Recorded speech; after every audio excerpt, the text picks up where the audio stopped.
Welcome to the module number 1, lesson number 3, data types and variables. In this lesson, the topics that we're going to learn are introduction to the data types, general classification of data types, Java data types, storing strings, the Java string class, introduction to the variables, local variables, example code usage for local variables, instance variables, example code usage for instance variables, class or static variables, and example code usage for class or static variables.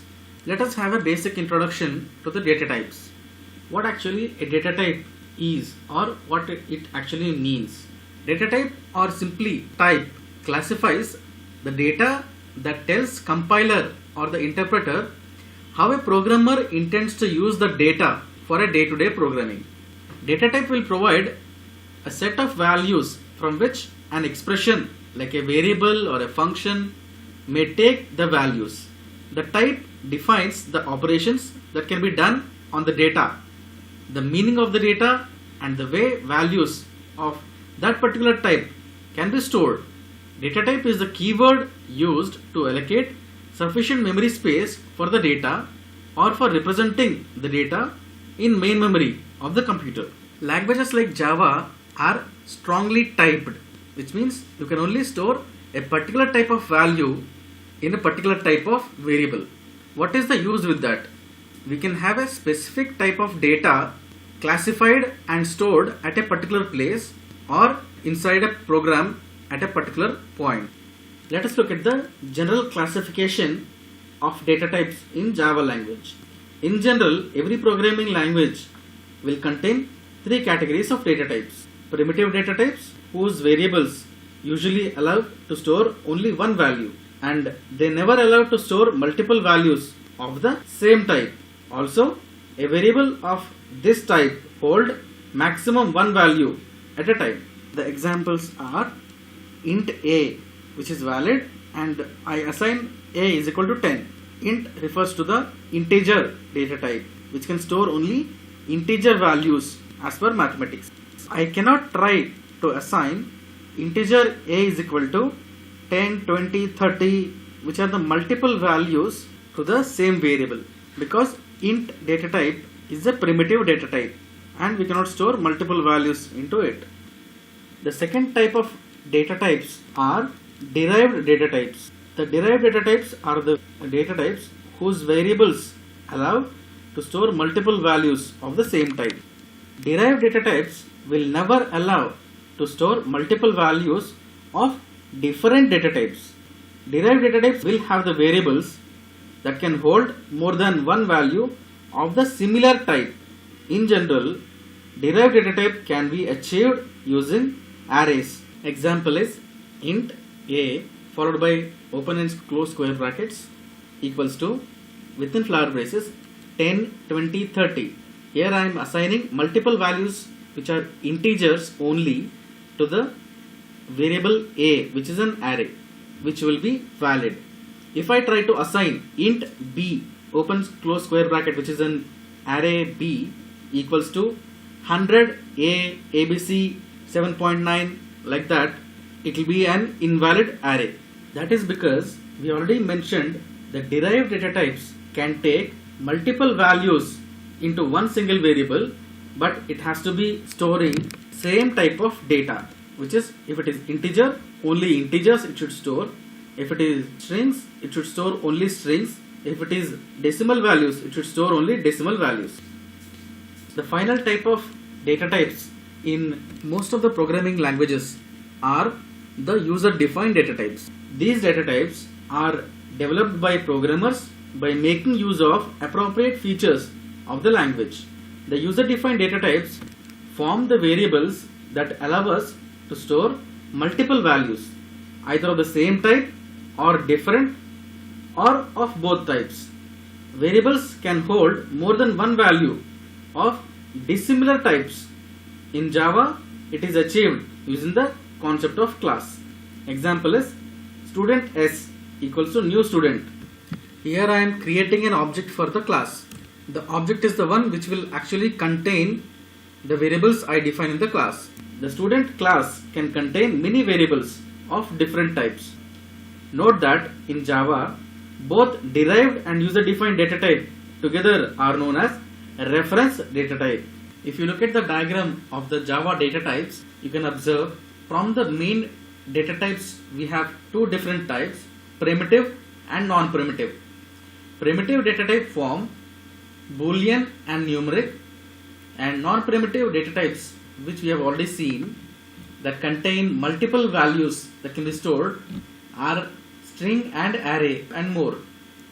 Under Boolean we have only Boolean type of values, whereas under numeric we have character and integral type of values. Character values contain only one subtype or one type, which are char again, and integral part contain integer and floating point values. Under integer we have byte, short, int and long data types, whereas under floating point type we have float and double types. Once we have seen the main structure, let us look at the actual type of data types that we use during our programs. Let us look at the integer data types first, under which we have byte as the first one. Byte is a 8-bit signed integer, which means you can have negative and positive signs. The minimum value is -128, which is -2 power 7, whereas the maximum value is 127. So if you want any minimum values that you want to assign to some flag point values like -1 1 or 0 1, like that, we usually use the byte values. The default value for byte values is 0. Example is byte A equals to 100, byte B equals to -50, and so on. The next data type that we have is short. Short is a 16-bit signed integer. The minimum value is -2 power 15 and maximum value is 2 power 15 minus 1. The default value is 0. The examples that we can take is short S is equal to 10,000, short R is equal to -20,000, and so on. Going higher up, we have the integer or the int type as the next one. Int is a 32-bit signed integer. The minimum value is -2 power 31 and the maximum value is 2 power 31 minus 1. It is used as a default data type for all the integral values. The default value is 0. Example is int A equals to 100,000, int B is equal to -200,000, and so on. The next one we have, which is the highest value in the integral parts, is the long data type. It is a 64-bit signed integer value. The minimum value is -2 power 63 and the maximum value is 2 power 63 minus 1. The default value is 0. Examples are long A is equal to 100,000, long B is equal to -200,000. The next ones that we have under the integral types are the floating point values, under which again we have two types, float and double. Let us look at the float point values.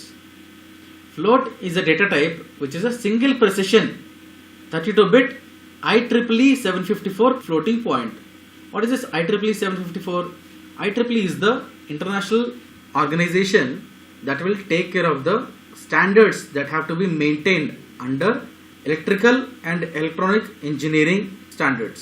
It has a code for all the standard documentation that is to be maintained for different subparts or the procedures that are used in the electrical and electronic domain. Now when we come back to float, as we already said that it is a single point precision of 32-bit floating point value, which means it contains only one decimal value after the dot. It is never used for precise values such as the currency value because it does not contain more than one value after the decimal. The default value is 0.0. Example, float f1 equals to 234.5. The highest floating point value is double data type, which is a 64-bit IEEE 754 floating point value. It is generally used as the default data type for all the decimal values. The default value is 0.0. Example is double D1 is equal to 123.4. Let us look at the remaining data types, under which the first let us look at as Boolean. Boolean contains only two possible values, either true or false. This data type is used for simple flags that track true or false conditions. The default value is always false. Example is Boolean 1 equals to true. The next data type that we can look at is a char data type. Char data type is used to store any single character value. We can store smaller case alphabets, uppercase alphabets, and special characters like the percentage symbol, slash symbol, and so on. But it has to store only one single character. Example is char letter A equals to capital A in single quotes. The next data types that we are going to discuss are the reference data types. They are actually used to access objects. These variables are declared to be of a specific type that cannot be changed. We also have arrays which can store multiple values as part of the reference data types. We also have something called enumerations, which are also reference data types. Particularly when you talk about more prominently used are the classes and objects of those classes, which are part of the reference data types. We have already seen the example of using an array, which is the reference data type previously. Now we can take the example of classes like employee, puppy, etc., which are part of the reference data types. In C++, we also have something called structures, which are the reference data types. But in Java, we have arrays, classes, enumerations, and all as part of the reference data types. A reference variable can be used to refer to any object of the declared type or any compatible type. Class objects, various type of array variables form the reference data types. The default value is null. Examples are animal equals to new animal of giraffe. This is a declaration of an object belonging to the class animal, where we are passing the value giraffe to the constructor. Let us look at the concept of storing strings and the usage of Java string class. String is a sequence of characters enclosed within double quotes. Example is Java programming enclosed within double quotes. In Java programming, to store the character data, we have a fundamental data type called the char, but this stores only a single character in its variable. We do not have any data type specifically storing the string data like integer, long, double, etc. for numbers. To overcome this situation, a string class is created to store and to perform various operations on the string data. All the Java classes require the use of new keyword to create a new instance of the class, except the string class. It is so useful that the Java designers built special support for it into the language. Example, string name is equal to Rajesh Khanna, string employee ID equals to EMP2015013.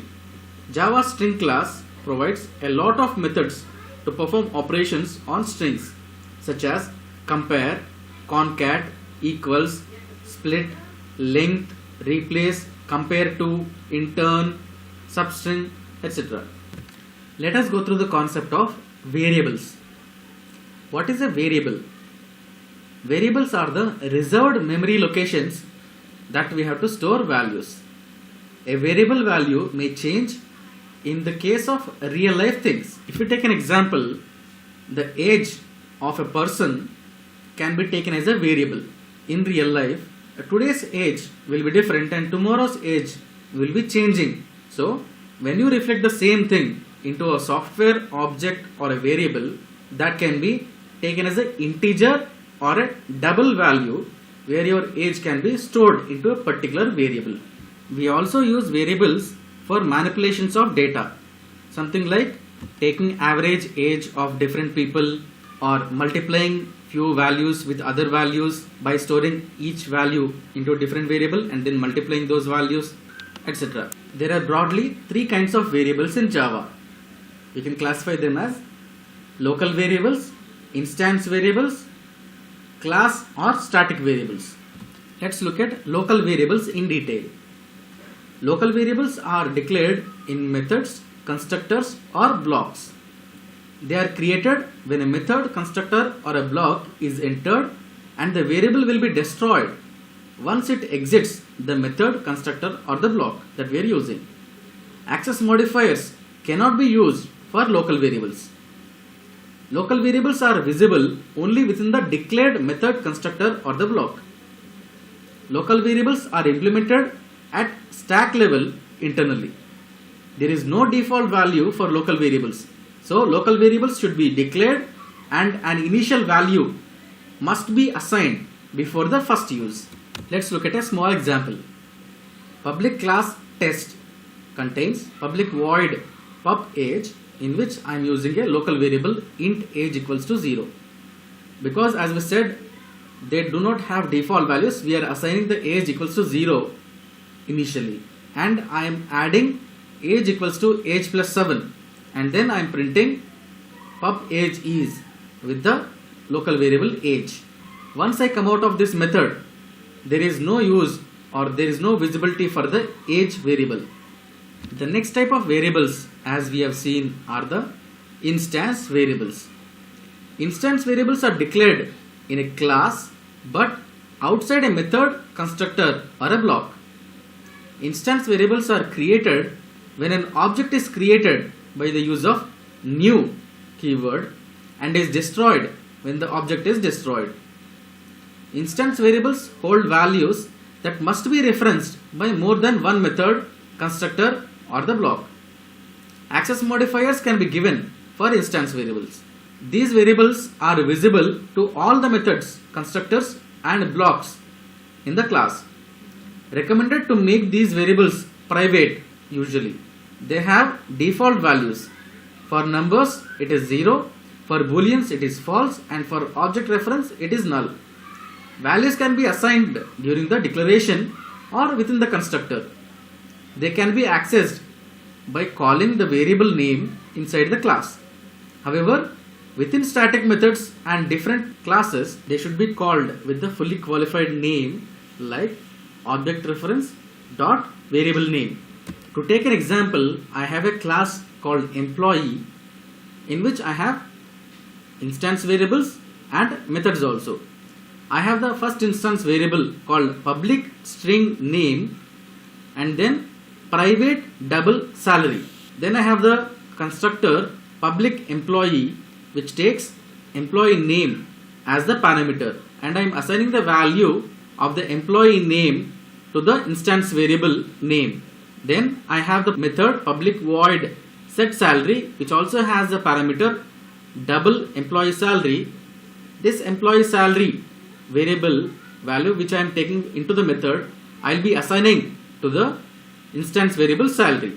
Then I have the method called print employee, in which I am printing the values of name and salary, which I have taken and assigned to the instance variables by the steps system.out.println name is equal to, and I am printing the name variable, then system.out.println salary and the salary value. Finally, I have the public static void main, where I am passing the value called Ransika while creating the employee instance. Employee emp1 equals to new employee Ransika, and I am calling the method emp1 dot set salary and I am passing the value 1000, and finally I am calling the method print emp. Now when I execute this method, the value Ransika will be sent through the constructor and it will be assigned to the name variable, and the value 1000 will be assigned to the salary variable, and when I call the method print emp, it will print the value name Ransika and salary 1000 using the method. Note that in this place we are able to pass the value that we assigned from one method into the instance variable and then to the other method using that instance variable, which is not possible with the local variables at all. The next type of variables are the class or the static variables. They are declared with the static keyword in a class but outside a method, constructor or a block. There would only be one copy of each class variable per class, regardless of how many objects that we are creating from it. They are rarely used other than being declared as constants. Constant variables never change their value. Static variables are stored in static memory, and static variables are created when the program starts and are destroyed when the program stops. The visibility of a static variable is similar to an instance variable. However, most static variables are declared public, since they must be available for the users of the class. Default values are same as the instance variables. For numbers it is 0, for booleans it is false, and for object references it is null. Values can be assigned during the declaration or within the constructor. Static variables can be accessed by calling it like class name dot variable name. If you remember, for objects it was object reference dot variable name. Let us look at an example. We have the public class employee, where I have the private static double salary as the static variable, and I have the public static final string department equals to development as the two static variables. The first one is the normal static variable double, the second one is the static final variable, which is a constant variable. So I have the public static void main in which I am assigning the value 1000 to salary, and then I am just printing the value department average salary and then the salary value. This will give me the output when I execute as development average salary and 1000 at the end. Let us look at another example for the static variables, where I have the class TV in which I have the two instance variables int price, string color, but I have the static variable int model number because model number is not going to change. Then I have the constructor public TV, into which I am taking the integer model number, which is a local variable, as a parameter, and I am assigning the model number that I am taking as a parameter to the static variable this dot model number. Also I am printing model number, which is premium these days, and the model number followed by it. I have one more constructor TV, into which I am taking the price and color of the TV as parameters, and I am assigning these two local variables price and string color into the instance variable price and color. I have an instance method public void TV after 1 year, in which I am adding the price by 12,000 using the statement price is equal to price plus 12,000, because after 1 year it is going to change by 12,000, and I am printing the statement price after 1 year from today, and I am printing the price for model number, then the model number. Finally I am using this in the class public class use TV, in which I have the public static void main, where I am creating the object for TV j is equal to new TV, into which I am passing the parameter as the model number 5678. Then I am creating another object TV onida equals to new TV, and I am calling the second constructor by passing the parameters 15,000 and blue. I am calling the TV after 1 year method using the second object with the syntax as onida dot TV after 1 year. When I execute this program, I will get the output as price after 1 year from today 27,000 for model number 5678.